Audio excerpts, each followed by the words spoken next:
We're going to begin this hour with the new developments this morning and the ongoing investigations into former President Donald Trump. In the classified documents case, Mar-a-Lago employee Carlos De Oliveira was unable to file his plea in court yesterday after failing to obtain a lawyer with a license to practice in the state of Florida. De Oliveira is accused of working with Trump in an attempt to destroy video evidence on the documents, in the former president's possession. Meanwhile, the grand jury investigating potential interference in the 2020 election is set to reconvene today. NBC News correspondent Garrett Hake has the latest on all of this from Washington. Today marks 2 weeks since Donald Trump told the world he's a target of the grand jury investigation going on in the courthouse behind me, an investigation he now says he believes will soon end with his indictment. This morning, former President Trump's co-defendant in the classified documents case, Mar-a-Lago employee Carlos De Oliveira, is out on bond, entering no plea during his first court appearance in Miami Monday.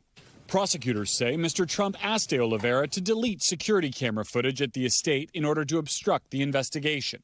Now, another indictment of the former president is looming, tied to his efforts to overturn the 2020 election, with Mr. Trump warning on social media that an indictment could come, quote, any day now, attacking election interference and prosecutorial misconduct. These are ridiculous indictments. In Washington, the grand jury hearing evidence in the case is scheduled to meet today. Meanwhile, in Georgia, Fulton County District Attorney Fani Willis, investigating Mr. Trump for election interference there, is set to present her case to a grand jury. The work is accomplished. I mean, we've been working for 2.5 years.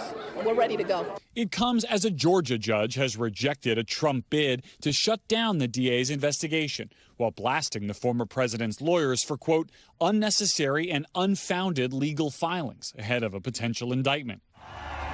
Despite the legal troubles swirling around Mr. Trump, a new poll shows the former president still dominating the 2024 GOP field, ahead of his closest rival, Florida Governor Ron DeSantis, by 37 points, with the rest of the field far behind. According to the poll, even those who don't support Mr. Trump want to defend him, with 71% of Republican primary voters saying the party must stand behind him in the face of his criminal charges. Still, DeSantis on Fox News suggesting the former president has amassed too much baggage to beat President Biden next year. I think that there's too many voters who just aren't going to vote for him going forward. Voters may not agree with the governor's assessment. That same poll mentioned in the piece shows President Biden and Mr. Trump tied at 43% apiece nationally in a hypothetical 2020 re-election rematch. All right, Garrett, thank you so much.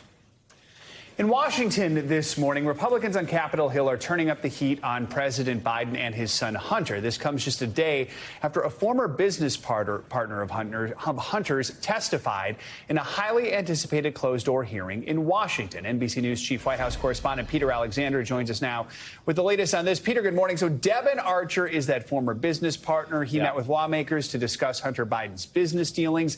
This was a private meeting, but what have we learned about his testimony? Yeah, you're right, Joe. So this business partner's name, as you noted, former business partner, is Devon Archer. He answered questions for about 4 hours, told this Republican-led House committee that Hunter Biden sold the illusion of access to his father. Lawmakers say that Archer insisted that Joe Biden was never directly involved in his son's financial dealings, but that Hunter put his father on speakerphone with clients and former business associates maybe 20 times over 10 years, including when Biden was vice president, to try to impress them here. The committee's top Republican says that Hunter was selling the Biden, quote, brand, but a leading Democrat pushed back on that, saying that it was all niceties, like about the weather and what's going on, that Archer said there was not a single conversation about Hunter's business dealings.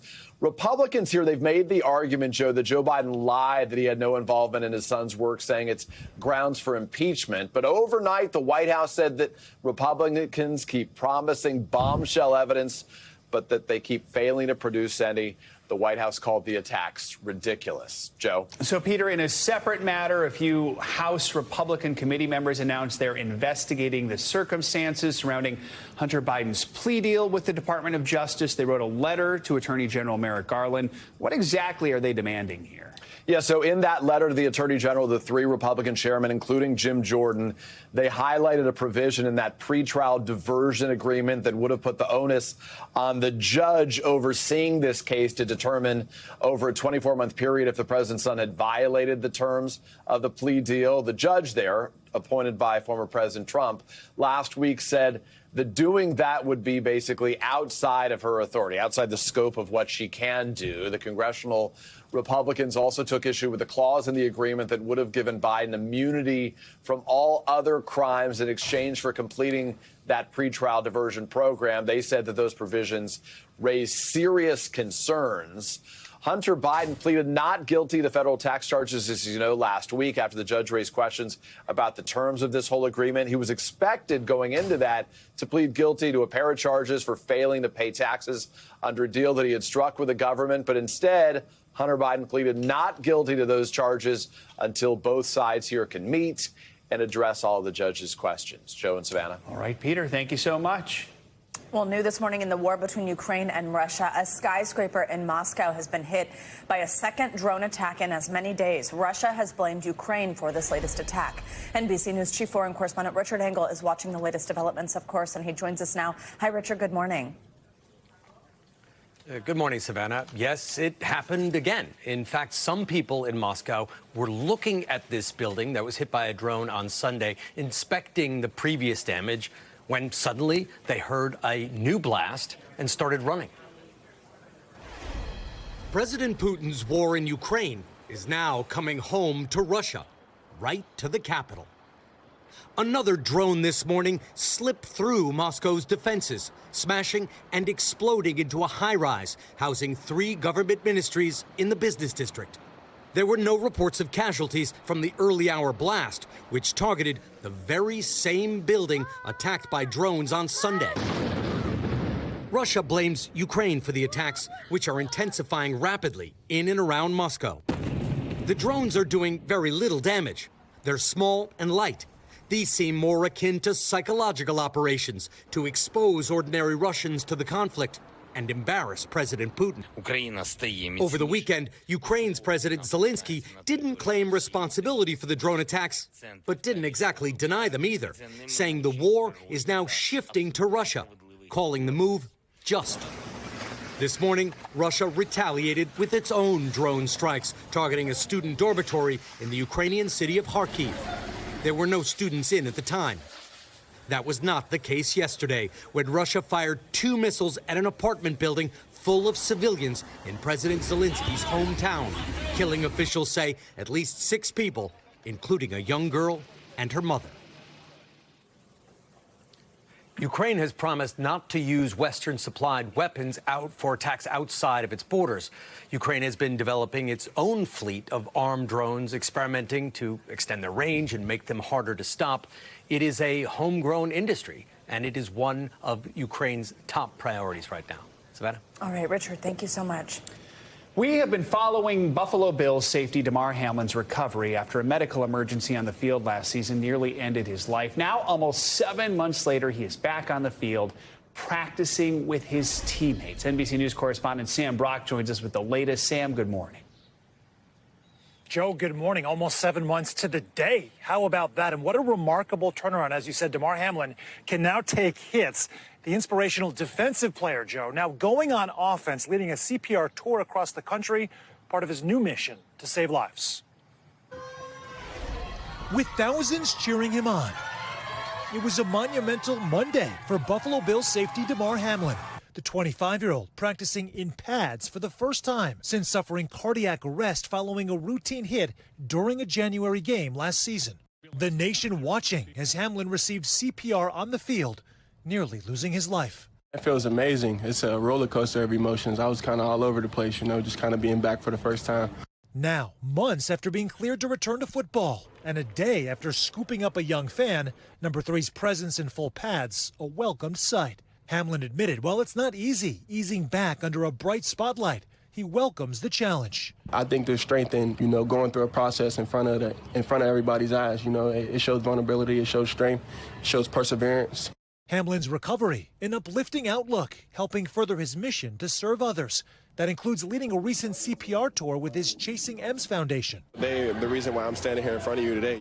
And honoring the Bills medical staff during an emotional tribute at last month's ESPY Awards. Demar, first and foremost, thank you for staying alive, brother.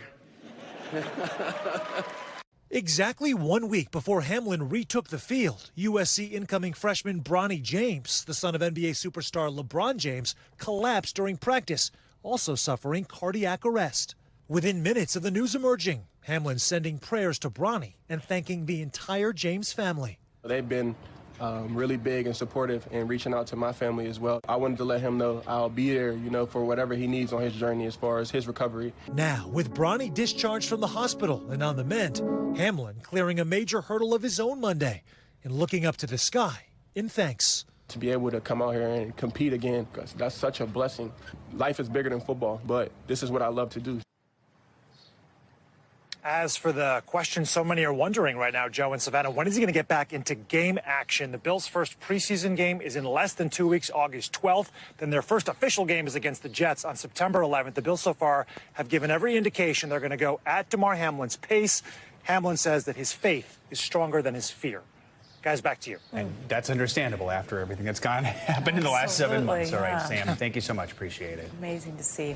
Well, summer storms are brewing in the middle of the country. Let's get a check on your morning news now. Weather? Meteorologist Angie Lassman joins us now. Angie, so how much rain can we expect in some spots? There's a couple of spots where we could see upwards of a couple of inches and flooding conditions potentially across those areas here over the next couple of days. Let's talk about where we stand currently with our satellite and our radar. We've got a line of thunderstorms developing across mainly the state of Missouri right now. We've also got some showers that have been focused out towards the Rockies so far this morning, but we're going to continue to see that potential for some heavy rain and even some strong storms through the day today. Let's start with the rain. There's that flood watch that I mentioned. It does stretch into places like Cheyenne, including Denver. There'll be multiple rounds of rain on kind of the back end of the system, while the front end of the system shows us some of those showers and thunderstorms that I just mentioned in parts of Missouri and stretching a little farther east in the coming days. There's the showers that we expect throughout the Denver area here as we get into the later afternoon hours. We'll also see some stronger storms into parts of the northern plains and stretching into the Midwest. And then that rain kind of focuses a little farther to the east, and we'll continue to see a moderate risk of flooding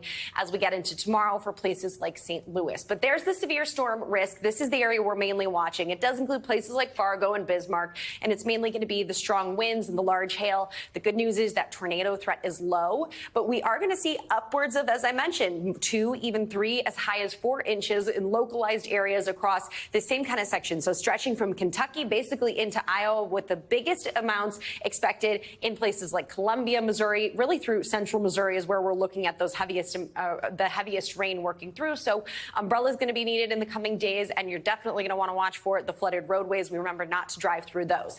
Meanwhile, the heat, that's what we've really been talking about for weeks and weeks, right? We finally roll into August, continuing with summer, but at least our heat alerts aren't for hundreds of millions of people. Now it's just kind of centered around parts of the South. In a couple of spots in the Southwest, we've got 43 million people under these heat alerts, with some more record highs potentially as we get into the later parts of today. Houston heads to 104. That could break a record of 103. Same goes for Dallas, which could potentially tie a record later this afternoon. And we'll deal with more of the same tomorrow with triple-digit temperatures from Houston to Del Rio and into Roswell. These temperatures are going to stick with us really in that area through the extended period.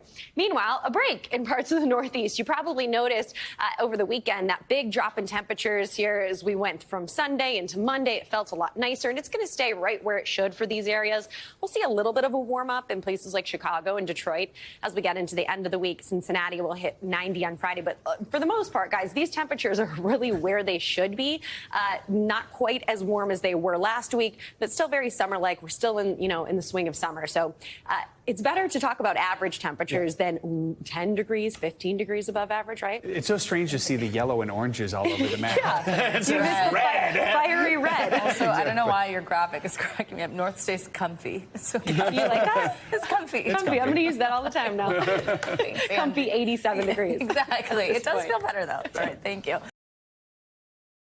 Thanks for watching our YouTube channel. Follow today's top stories and breaking news by downloading the NBC News app.